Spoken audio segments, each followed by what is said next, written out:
you doing? Welcome to Black Gumbo Southern Gardening. My name is Scott and I'm glad you joined me. I want to talk a little bit about the reason that I garden and the reason that my little boy helps me out. I'm not just a gardener, I'm also a Christian. I'm a preacher, actually. I'm a pastor of a church.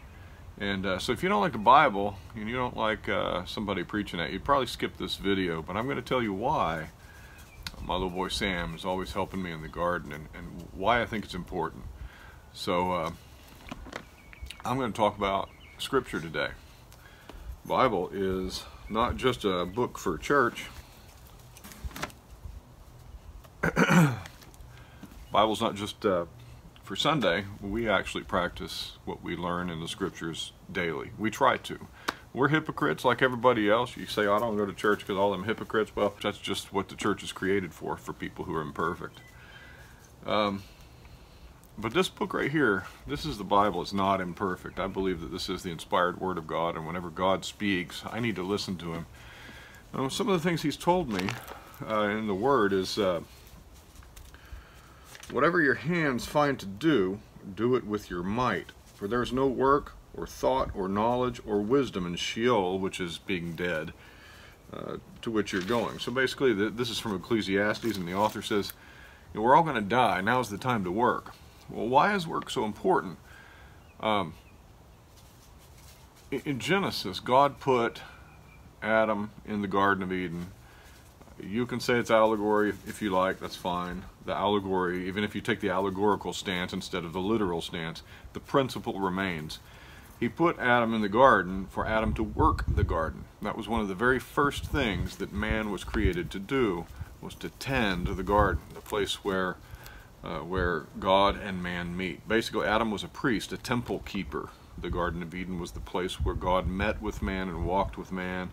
And that was Adam's job. That was his profession, his vocation. It was to tend and keep the garden.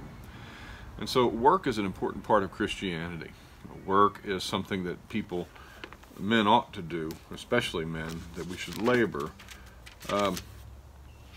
In the Bible, in 2 Thessalonians chapter 3, verse 10, it says, if anyone is not willing to work, let him not eat. And that's the principle, that work is still something we have to do in order to eat, to put food on the table, to provide.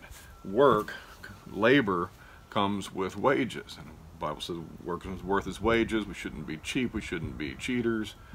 But work, it's still there. And so I want to teach my son to work. I want to teach him a good work ethic. I want him not to be lazy. I want him to come out and work with his hands. Now, I've chose gardening, but there's all kinds of other options. When my oldest son was coming up, we were noticing some things in his life that required me to kind of intervene and say, all right, son, let's go and let's do some things together so that we can spend time together, and I can disciple you, and I can work with you. And so what we chose to do was fish. We went fishing a lot. We went to Galveston. We lived close to Galveston. We'd go to the pier. We bought a boat. Went in the creeks on our boat only once before catastrophe struck, but that's a story for another time. But you got to invest. Fathers, you have to invest in your children. Teach them to work. Teach them to be good and productive members of society so that they can be a blessing to their family, so that they can provide for their family, so that they can be a blessing to their local community and not be a slug and a drain off of society, so that they can be a blessing to our nation and not be a tax upon our nation or a financial drain. We want children to be producers and not dependents. And so that's why I bring Samuel in my garden, and that's why I bought him his own set of little leather work gloves, although he doesn't really use them that much. He has them, and I want him out here working. I want him out here doing things. That gives us a lot of opportunity as well. In Ephesians, St. Paul wrote a letter to the church in Ephesus back in the old days. He said, fathers, do not provoke your children to anger, but bring them up in the discipline and instruction of the Lord. I don't know how many times I've had opportunities out here in this garden to teach my child about the Lord. I don't know how many times that I've had opportunities to say, look, Samuel, look at that worm. Look how that worm is tilling our soil for us. And look how Look how God's creation is so well designed. And I've had chances just to speak to him in the quiet of our working in the garden about important matters, things that matter to him.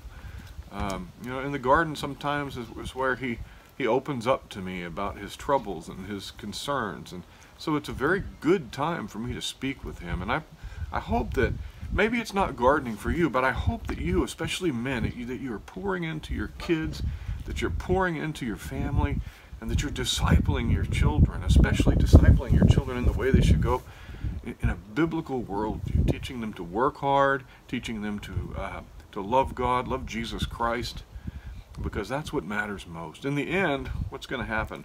Well, we're all going to die. And what's going to happen if you die and you find out, wow, man, I just wasted my entire life. I did not honor the Lord. I did not honor God. It's going to go poorly. It's going to go bad, and it's too late by then.